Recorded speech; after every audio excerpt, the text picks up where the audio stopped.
Hello friends, तो कैसे हैं आप लोग। तो फ्रेंड्स, आज मैं फिर से आपके लिए लेकर आया हुआ हूँ एक रिवीजन सेशन जिसमें आपको डिटेल डिस्कशन भी देखने को मिलेगा। तो इस रिवीजन सेशन को ज़रूर आप लोग फुल देखेंगे एंड जो भी क्वेश्चन मैं कराऊंगा डिटेल डिस्कशन के साथ उसको यहीं पर याद कर लेना है। तो आपको घर के लिए कुछ भी नहीं छोड़ना है, यहीं पर भाई अभी आप लोगों को याद करते हुए चलना है। तो चलिए हम लोग एक एक करके देख लेते हैं आज के अपने रिवीजन सेशन के क्वेश्चन को विथ डिटेल डिस्कशन। तो फ्रेंड्स, हमारा फर्स्ट क्वेश्चन है यहाँ पर, इनमें पृष्ठ तनाव का उदाहरण है। तो भाई सरफेस टेंशन का उदाहरण इसमें एग्जाम्पल कौन सा है ये पूछ रखा है।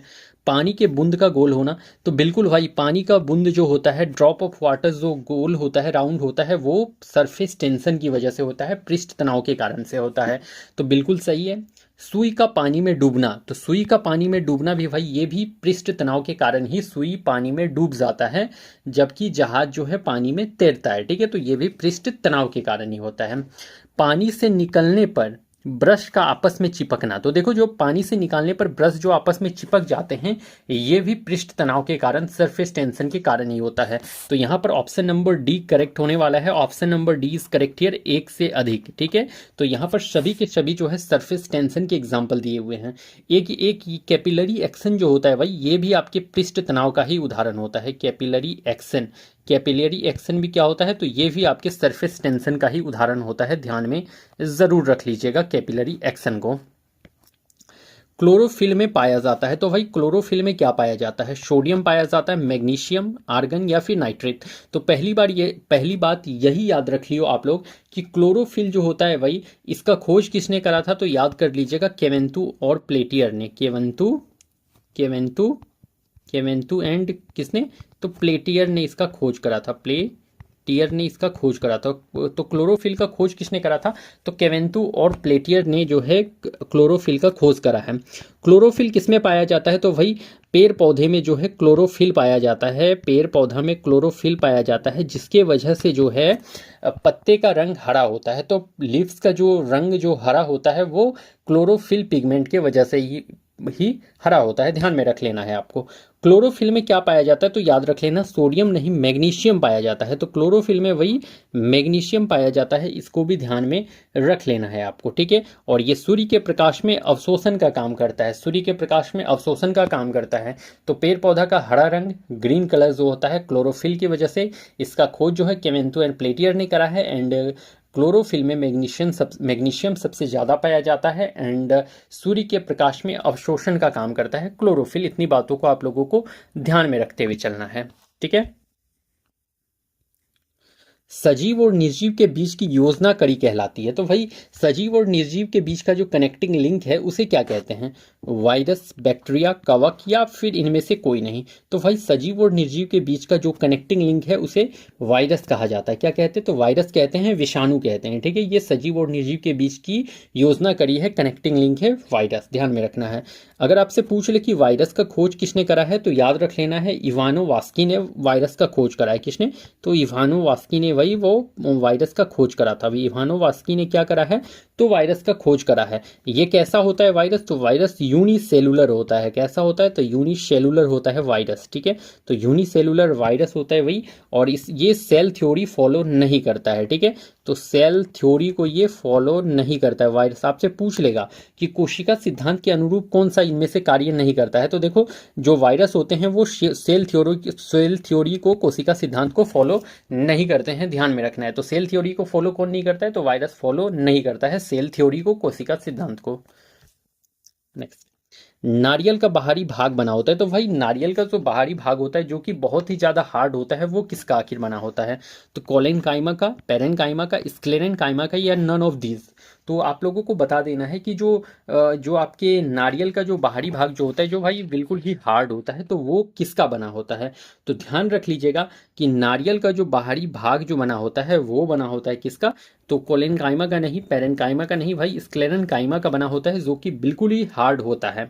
अगर आपसे पूछ ले कि बीज का जो बाहरी कवर होता है, बीज का किसी भी सीड का जो होता है बाहरी कवर होता है, आउटर कवरिंग जो होता है, वो किसका बना होता है, तो वो भी स्क्लेरन काइमा का ही बना होता है।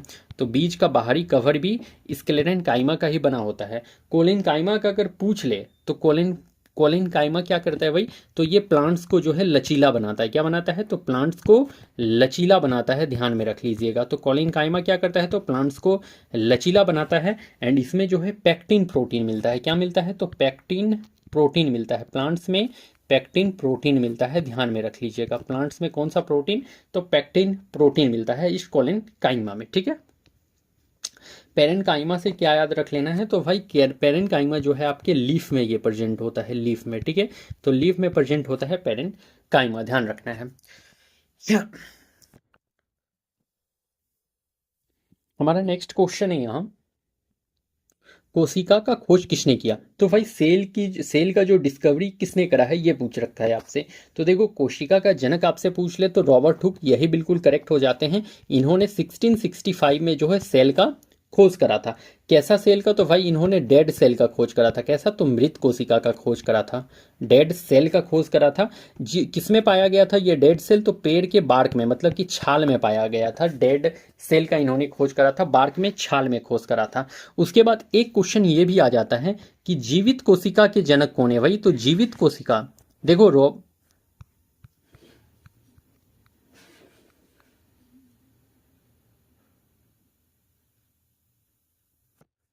तो ध्यान में रख लीजिएगा कि कोशिका का खोज तो भाई रॉबर्ट हुक ने करा है, जो डेड सेल का खोज करा है। बट अगर आपसे पूछ ले कि जीवित कोशिका का खोज किसने करा है, तो लीवेन हुक याद रख लेना है। क्या, लीवेन हुक। तो लीवेन हुक ने भाई इन्होंने जीवित कोशिका का खोज करा था। कौन सा कोशिका का, तो लीवेन हुक ने जीवित कोशिका का खोज करा है। और यही वो लीवेन हुक शख्स है जिन्होंने साइनोबैक्टीरिया का भी खोज करा था, साइनोबैक्टीरिया का भी खोज करा था, ध्यान में रख लीजिएगा। तो साइनोबैक्टीरिया का खोज किसने करा है, तो लीवेन हुक ने। एंड जीवित कोशिका का खोज किसने करा है, तो लीवेन हुक ने। ये भी दोनों पॉइंट्स आपको याद रख लेना है। आपसे पूछा जाएगा कि कोशिका का खोज किसने, तो रॉबर्ट हुक, और इन्होंने डेड सेल का खोज करा था, पेड़ के बार्क में खोज करा था। और कब करा था, तो 1665 में करा था। एंड वहीं पे आपसे पूछ ले कि जीवित कोशिका का खोज किसने करा है, तो वही जीवित कोशिका का खोज जो करा है वो करा है लीवेन हुक ने करा था। ये भी ध्यान में जरूर आप लोगों को रखते हुए चलना होगा। अंग्रेजी शिक्षा के जनक, तो वही अंग्रेजी शिक्षा के जनक कौन है बता दो आप लोग। मेकाले, सच्चिदानंद सिन्हा, या इरविन, या फिर दलोजी। तो भाई अंग्रेजी शिक्षा के जनक मेकाले हो जाते हैं। और इसके इस टाइम पे जो वायसराय थे कौन थे, तो वायसराय थे बेंटिक। तो इस टाइम पे वायसराय कौन थे, तो बेंटिक थे। और बेंटिक से भाई याद रख लेना कि बेंटिक ने बैंड करने वाला काम किया है। तो बेंटिक से कुछ आप लोगों को बात याद रख लेना है। इन्होंने सती प्रथा को बंद किया था, सती प्रथा का अंत किया था। बेंटिक ने बैंड किया है, इस तरह से याद रख लो। किसको किसको बैंड किया है, तो सती प्रथा का अंत किया है कब, तो 1829 में। दूसरा किया है ठगी प्रथा का अंत किया है, ठगी प्रथा का अंत किया है कब, तो 1830 में किया है। एंड नेक्स्ट याद रख लीजिएगा, इन्होंने शिशु वध का अंत किया था, शिशु वध अंत किया था, ठीक है, शिशु वध का भी अंत किया था। बेंटिक के टाइम पर ही पहला मेडिकल कॉलेज खुला, पहला मेडिकल कॉलेज। तो पहला मेडिकल कॉलेज कब खुला, तो 1835 में खुला है, वही कोलकाता में खुला है। तो ये सभी आपके रिवीजन सेशन हो जाते हैं, अच्छे से ध्यान से रिवीजन कर लो। यहाँ से कोई ना कोई क्वेश्चन जरूर आपको आपके एग्जाम में मिल जाएगा, ठीक है। भारत छोड़ो आंदोलन कब से शुरू हुआ, तो भाई भारत छोड़ो आंदोलन शुरू कब से हुआ है, 14 जुलाई 1942, 8 अगस्त 1942, 4 सितंबर 1942, या इनमें से कोई नहीं। तो वही ध्यान में रख लियो आप लोग कि देखो भारत छोड़ो आंदोलन का जो प्रस्ताव है वो तो 14 जुलाई 1942 को पारित हुआ, ठीक है। प्रस्ताव पारित कब हुआ, 14 जुलाई 1942 को। लेकिन शुरू कब से हुआ है, तो 8 अगस्त 1942 से शुरू हुआ है भारत छोड़ो आंदोलन। कहाँ से शुरू हुआ ये भी पूछा जा सकता है ना, तो याद रख लेना बम्बई के ग्वालियर टैंक मैदान से। कहाँ से, तो बम्बई के ग्वालियर टैंक मैदान से शुरू हुआ था, बम्बई के ग्वालियर टैंक मैदान से शुरू हुआ था आपका भारत छोड़ो आंदोलन कब, तो 8 अगस्त 1942 को। 8 अगस्त 1942 के बाद भाई 9 अगस्त 1942 को याद रख लेना, 9 अगस्त 1942 को ऑपरेशन जीरो आवर चला था, ऑपरेशन जीरो आवर। एंड इसके अकॉर्डिंग जो है ना सभी जो बड़े बड़े लीडर थे उन्हें गिरफ्तार कर लिया गया था, अरेस्ट कर लिया गया था, सभी बड़े लीडर्स को ठीक है। और जिसके बाद जो है ये आंदोलन जो बन गया था स्वतः स्फूर्त आंदोलन, मतलब कि इसके कोई भी नेतृत्व करता नहीं थे भारत छोड़ो आंदोलन को, क्योंकि सभी बड़े लीडर जो थे वो अरेस्ट हो गए थे 9 अगस्त 1942 को 0 आवर के तहत। एंड उसके बाद जो है ये एक स्वतः स्फूर्त आंदोलन बन गया था आपका भारत छोड़ो आंदोलन, ध्यान में रख लेना है आप लोगों को। विश्व की सबसे ऊंची चोटी, तो वही आपसे यही पूछ रखा है कि विश्व की सबसे ऊंची चोटी कौन सी हो जाती है। तो विश्व का सबसे ऊंचा चोटी पूछ ले तो याद रख लेना कि माउंट एवरेस्ट हो जाता है। वही माउंट एवरेस्ट ऊंचा चोटी, जिसका हाइट है 1848 से 8850, ठीक है। 8848 या 8850 कुछ भी दे, दोनों करेक्ट हो जाता है, कुछ भी दे आपको आंसर वही लगा देना है, ठीक है। देखो ये जो माउंट एवरेस्ट है इसे भारत में क्या कहा जाता है, तो देखो इसको याद रख लेना, भारत में इसे शेरमुख कहते हैं, शेरमुख। भारत में शेरमुख। नेपाल में अगर पूछ ले कि नेपाल में माउंट एवरेस्ट को, तो इसे सागर माथा कहा जाता है, नेपाल में इसे सागर माथा। तिब्बत में पूछ ले कि तिब्बत में माउंट एवरेस्ट को क्या कहा जाता है, तो तिब्बत में कहा जाता है इसे चोमोलुंगमा, चोमोलुंगमा, चोमोलुंगमा कहा जाता है। एंड ये तीन चार पॉइंट्स को आप लोग ज़रूर याद रख लीजिएगा। तो भारत में शेरमुख, नेपाल में सागरमाथा, तिब्बत में चोमोलुंगमा जो माउंट एवरेस्ट को कहा जाता है। गुजरात के तट को कहा जाता है, तो वही गुजरात के तट को क्या कहते हैं बताओ आप लोग। मालाबार तट, तो देखो ये जो मालाबार तट है भाई, ये केरल के तटीय पट्टी को कहा जाता है। तो केरल के जो तटीय पट्टी होते हैं उन्हें मालाबार तट कहते हैं। कोंकण तट, तो कोंकण तट तो भाई ये गोवा और महाराष्ट्र वाले रीजन को कहा जाता है ना, गोवा प्लस महाराष्ट्र के जो तटीय पट्टी हैं उन्हें कहा जाता है कोंकण।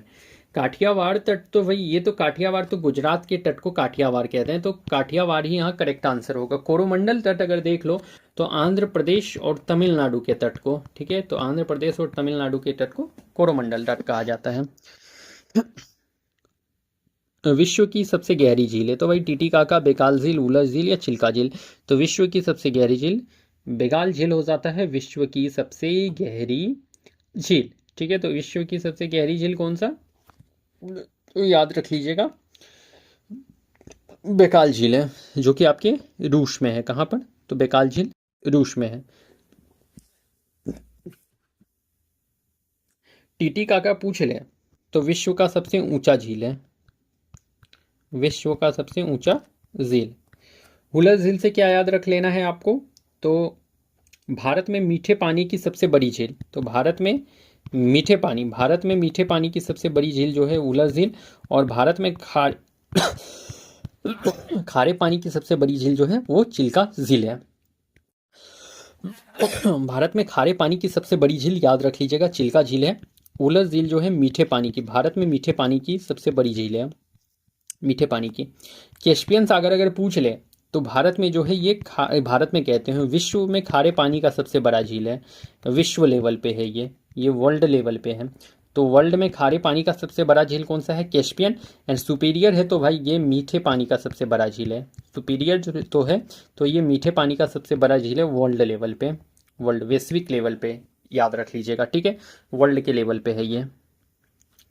जमीन जो चारों तरफ पानी से घिरा होता है, तो भाई चारों तरफ पानी से घिरा हुआ हो उसे क्या कहते हैं, द्वीप कहते हैं, प्रायद्वीप कहते हैं, मावत कहते हैं या कोई नहीं। तो भाई देखो जो जमीन जो चारों तरफ से पानी से घिरा होता है उसे जो आइलैंड कहा जाता है, आइलैंड मतलब क्या होता है, तो द्वीप, तो द्वीप उन्हें ही कहते हैं जो चारों तरफ से पानी से घिरे होते हैं।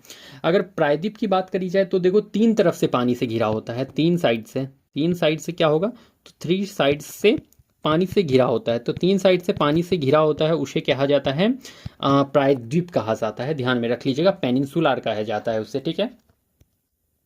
1857 की क्रांति शुरू हुई, तो भाई ये 1857 की क्रांति तो मेरठ से शुरू हुई थी, जगदीशपुर से नहीं भाई, झांसी से भी नहीं, उज्जैन से भी नहीं, कहाँ से शुरू हुआ था, तो मेरठ से शुरू हुआ था। कब शुरू हुआ था, तो 10 मई 1857 को, कब, 10 मई 1857 को मेरठ से शुरू हुआ था। एंड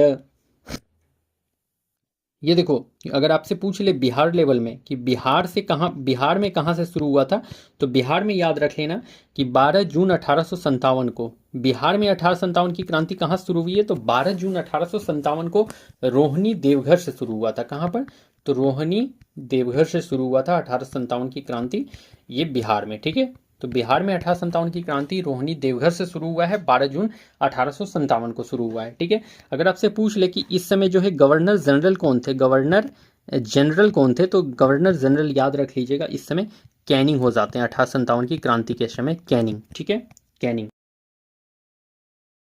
आपसे एक प्रश्न ये भी पूछा जाता है कि इस टाइम पे जो संदेश फैलाया गया था वो किससे फैलाया गया था, तो याद रख लीजिएगा कमल और रोटी से। किससे, तो कमल और रोटी से जो है संदेश फैलाया गया था कि हमें विद्रोह करना है इस चीज़ का। ठीक है, जगदीशपुर से अगर आपसे पूछ ले कि जगदीशपुर से किसने नेतृत्व किया था, तो याद रख लीजिएगा जगदीशपुर से वीर कुंवर सिंह ने नेतृत्व करा था 1857 की क्रांति का, वीर कुंवर सिंह ने। ठीक है, झांसी से किसने करा था, तो याद रख लेना है झांसी से रानी लक्ष्मीबाई ने करा था, रानी रानी लक्ष्मीबाई। तो झांसी से किसने करा था, तो झांसी से रानी लक्ष्मीबाई ने 1857 की क्रांति का नेतृत्व करा है, ध्यान में जरूर रख लेना है आपको। ठीक है, पहली जनगणना हुई, तो भाई पहला सेंसस जो हुआ है वो लॉर्ड मेयो के ही टाइम पर हुआ है, लॉर्ड मेयो के टाइम पर पहला जो जनगणना हुआ था, और कब हुआ था, तो 1872 में हुआ था। अगर रिपन के बारे में देख लो तो इसके टाइम पर जो है नियमित जनगणना हुआ था, नियमित, नियमित जनगणना अगर पूछ ले आपसे, नियमित वर्ड दे दे, तब तो भाई याद रख लेना कि नियमित जनगणना लॉर्ड रिपन के टाइम पर हुआ है। कब, तो 1881 में हुआ था। कब हुआ था, तो 1881 में हुआ था। और अगर जनगणना पूछ ले कि पहली जनगणना कब हुई, तो लॉर्ड मेयो के टाइम पर हुआ था 1872 में, जो कि कंप्लीट नहीं हो पाया था, इनकम्प्लीट था। ठीक है, कंप्लीट नहीं हो पाया था, बट लॉर्ड रिपन ने जब कराया जनगणना तो वो कंप्लीट हुआ था 1881 में, उस जनगणना को कराया गया था। रिपन के समय ही याद रख लेना कारखाना अधिनियम भी आया था, कारखाना अधिनियम, अधिनियम। इसके टाइम पर ही वही इल्बर्ट बिल भी आया था, इल्बर्ट बिल भी आया था, इल्बर्ट बिल। ओके, इसी के टाइम पर वर्नाकुलर प्रेस एक्ट जो है वो बंद हुआ था। वर्नाकुलर प्रेस एक्ट बंद किसने करा था, रिपन ने करा था। कब, तो 1882 में करा था। स्वतंत्र भारत के पहले गैर कांग्रेसी प्रधानमंत्री, तो याद रख लेना स्वतंत्र भारत के पहले गैर कांग्रेसी प्रधानमंत्री मोरारजी देसाई हो जाते हैं भाई, ये आपका करेक्ट हो जाता है मोरारजी देसाई। अगर पहले पूछ ले कि पहला गैर कांग्रेसी सरकार किस राज्य में बना, तो याद रख लेना केरल में बना था। पहला गैर कांग्रेसी सरकार किस राज्य में बना, तो केरल में बना था, 1967 में बना था। पहला गैर कांग्रेसी सरकार 1967 में केरल में बना था। व्यक्तिगत सत्याग्रह के पहले सत्याग्रही, तो पहले सत्याग्रही जवाहरलाल नेहरू थे, विनोबा भावे थे, ब्रह्मदत्त थे, या फिर कोई नहीं। तो व्यक्तिगत सत्याग्रह के पहले सत्याग्रही भाई जवाहरलाल नेहरू नहीं थे, विनोबा भावे थे। ठीक है, और विनोबा भावे ने ही जय जगत का भी नारा दिया था, जय जगत, जय जगत का नारा विनोबा भावे ने। ठीक है, उसके बाद इसमें दूसरे सत्याग्रही कौन थे, तो सेकेंड नंबर पे सत्याग्रही जवाहरलाल नेहरू थे। तो second Satyagrahi Jawaharlal Nehru, and third अगर पूछ ले आपसे तो ब्रह्मदत्त, तो थर्ड सत्याग्रही ब्रह्मदत्त। तो तीन सत्याग्रही को जरूर याद रखना, पहले विनोबा भावे, दूसरे जवाहरलाल नेहरू, एंड थर्ड में ब्रह्मदत्त हो जाते हैं व्यक्तिगत सत्याग्रह के पहले सत्याग्रही। ठीक है, अच्छा जो व्यक्तिगत सत्याग्रह हुआ था भाई, इसे स्टार्ट किसने किया था, तो याद रख लीजिएगा गांधी जी के द्वारा स्टार्ट किया गया था, गांधी जी के द्वारा स्टार्ट इस व्यक्तिगत सत्याग्रह को करा गया था। कब, तो 17 अक्टूबर 1940 को। कहाँ से, तो महाराष्ट्र के पवनार से, महाराष्ट्र के पवनार से। ठीक है, तो महाराष्ट्र के पवनार से जो है व्यक्तिगत सत्याग्रह स्टार्ट किया गया 17 अक्टूबर 1940 में महात्मा गांधी के द्वारा। सारे जहां से अच्छा हिंदुस्तान हमारा नारा दिया, तो ध्यान में रखिएगा कि इस नारा को किसने दिया है, सारे जहां से अच्छा हिंदुस्तान हमारा। तो इसको ये ध्यान में रख लेना है कि इस नारा को मोहम्मद इकबाल ने दिया था, मोहम्मद इकबाल ने। इन्होंने जो है तराने हिंद भी लिखा है, तराने हिंद, तराने हिंद। ठीक है, भारत में परमाणु परीक्षण कितनी बार हुआ, वाह, एक सेकंड रुक जाइए।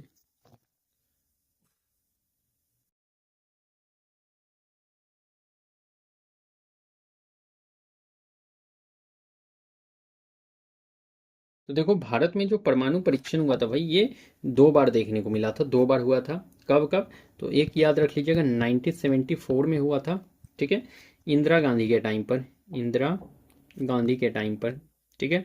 और नेक्स्ट जो हुआ था, नेक्स्ट दूसरा जो हुआ था वो 1998 में हुआ था, अटल बिहारी के टाइम पर, अटल बिहारी वाजपेयी के टाइम पर, ठीक है। तो अटल बिहारी वाजपेयी के टाइम पर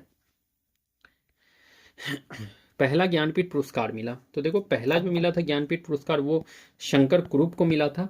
अगर महिला पूछ ले तो महिला में आशापूर्ण देवी को मिला था। पहला ज्ञानपीठ पुरस्कार महिला में किसे? तो आशापूर्ण देवी को। और अगर हिंदी भाषा में पूछ ले कि पहला ज्ञानपीठ पुरस्कार, तो किसे? सुमित्रानंदन पंत को। हिंदी भाषा में अगर पूछ ले कि हिंदी भाषा में पहला ज्ञानपीठ पुरस्कार किसे मिला, तो सुमित्रानंदन पंत को, ठीक है। सिंधु जल समझौता किनके किनके बीच हुआ? तो देखो सिंधु जल समझौता भारत और चीन के बीच नहीं है भाई, भारत और नेपाल के बीच नहीं है, भारत और पाकिस्तान के बीच है सिंधु जल समझौता। इसका मध्यस्थता किसने कराया था? तो ध्यान में रख लीजिएगा, ये सिंधु जल समझौता का जो भाई इसमें मीडिएटर के रूप में काम किया तो विश्व बैंक ने करा था, वर्ल्ड बैंक ने करा था, वर्ल्ड बैंक ने करा था। और वर्ल्ड बैंक ने दोनों के बीच में सिंधु समझौता कराया था 1960 में, ठीक है। और अभी आप लोग देख रहे हो रिसेंट टाइम में जो भारत और पाकिस्तान के बीच में भाई जो फाइट हुआ था, तो उसमें जो है सिंधु जल समझौता को रद्द कर दिया गया था और भारत ने जो है पाकिस्तान में जाने वाले पानी को रोक दिया है। और अभी फिलहाल अभी रोक में ही है पानी, वहां पानी नहीं जा रहा है आपके सिंधु जल समझौता के तहत जो पानी जाता था वहां पर। तो सिंधु जल समझौता वाला पानी अभी वहां नहीं जा रहा है। ये भारत ने उस पानी को रोक दिया है, सप्लाई को रोक दिया है पाकिस्तान के लिए, ठीक है। तो ये जो भारत पाकिस्तान के बीच में फाइट हो गया था, डिस्प्यूट हो गया था, उसी का रिजल्ट है अभी कि सिंधु जल समझौता रद्द है और फिलहाल अभी रद्द भी रहेगा वो, ठीक है। अब देखो इस सिंधु जल समझौता के तहत जो है ना भाई, भारत को 3 नदी का जल मिलता है, 3 नदी का पानी मिलता है। कौन कौन सा? तो याद रख लीजिएगा कि भारत को सतलज, व्यास और रावी नदी का पानी मिलता है। किसका किसका? सतलज, व्यास और रावी नदी का पानी किसे मिलता है? तो भारत को मिलता है। और वहीं पर पाकिस्तान को जो है झेलम, चिनाब और सिंधु नदी का पानी मिलता है। झेलम, चिनाब और सिंधु नदी का पानी मिलता है। चिनाब और सिंधु नदी का पानी मिलता है पाकिस्तान को, पाकिस्तान को, ठीक है। तो ये सिंधु जल समझौता 1907 में देखने को मिला था भारत और पाकिस्तान के बीच में, ध्यान रखना है। लघु हिमालय को किस नाम से जानते हैं? तो भाई लघु हिमालय, इसी को मध्य हिमालय के भी नाम से जाना जाता है। लघु हिमालय को मध्य हिमालय के भी नाम से जानते हैं। एंड इसी को ही हिमाचल हिमालय भी कहा जाता है, हिमाचल हिमालय भी कहा जाता है। तो ऑप्शन है यहाँ पर लघु हिमालय, तो इसे हिमाचल हिमालय के नाम से जानते हैं, मध्य हिमालय को। और इसी लघु हिमालय को वही जम्मू एंड कश्मीर में क्या कहा जाता है? तो जम्मू कश्मीर में पीर पंजाल श्रेणी के नाम से जाना जाता है। तो जम्मू कश्मीर में पीर पंजाल श्रेणी। अगर हिमाचल प्रदेश पूछ ले कि हिमाचल प्रदेश में इसे क्या, तो धौलाधार श्रेणी के नाम से जाना जाता है, धौलाधार श्रेणी के नाम से जानता है। उत्तराखंड में पूछ ले तो उत्तराखंड में इसे नाग टिब्बा के नाम से जाना जाता है, नाग टिब्बा के नाम से जाना जाता है लघु हिमालय को। एंड नेपाल में इसे जो है महाभारत श्रेणी के नाम से जाना जाता है, महाभारत श्रेणी, महाभारत श्रेणी के नाम से जाना जाता है लघु हिमालय को, ध्यान में रख लेना है आपको। देखो इस लघु हिमालय या फिर मध्य हिमालय या हिमाचल हिमालय कुछ भी कह लो, इसमें जो है घास के मैदान मिलते हैं जिसे मर्ग कहा जाता है, घास के मैदान जिसे मर्ग कहा जाता है। और ये कहाँ मिलता है मर्ग? तो भाई जम्मू एंड कश्मीर में जो है घास के मैदान को मर्ग कहा जाता है, जो कि आपके लघु हिमालय में पाया जाता है। और इसमें देखो एक और घास का मैदान याद रख लेना कि बुग्याल और पयार, बुग्याल और पयार भी घास के मैदान होते हैं, बुग्याल और पयार। तो बुग्याल और पयार घास का मैदान कहाँ मिलता है? तो याद रख लेना ये उत्तराखंड में मिलता है, बुग्याल और पयार नाम का घास का मैदान, ठीक है, ग्रासलैंड पाया जाता है। सिलिकॉन वैली, तो भाई सिलिकॉन वैली मध्य प्रदेश में नहीं, बेंगलोर में, मद्रास में, कोलकाता में। तो बेंगलोर याद रख लीजिएगा। सिलिकॉन वैली कहाँ पर? तो बेंगलोर में आपका सिचुएटेड है सिलिकॉन वैली, ओके। एंड इसे बेंगलोर को ही उद्यान का शहर भी कहा जाता है, उद्यान शहर, ठीक है, उद्यान शहर भी कहा जाता है, ध्यान में रखना है। भारत का कोलार और हट्टी का खदान किस धातु के लिए प्रसिद्ध है? तो देख लो कोलार और हट्टी का खदान किसके लिए प्रसिद्ध है? फेमस है सोना के लिए, तो बिल्कुल इसी के लिए आपका फेमस हो जाता है। अगर देख लो तांबा के लिए पूछ ले तो मध्य प्रदेश आप लोग याद रख लो, मध्य प्रदेश का मलंज खंड याद रख लेना, ये तांबा के लिए फेमस है। और ये कहाँ पर है? तो बालाघाट जिला में है, ठीक है।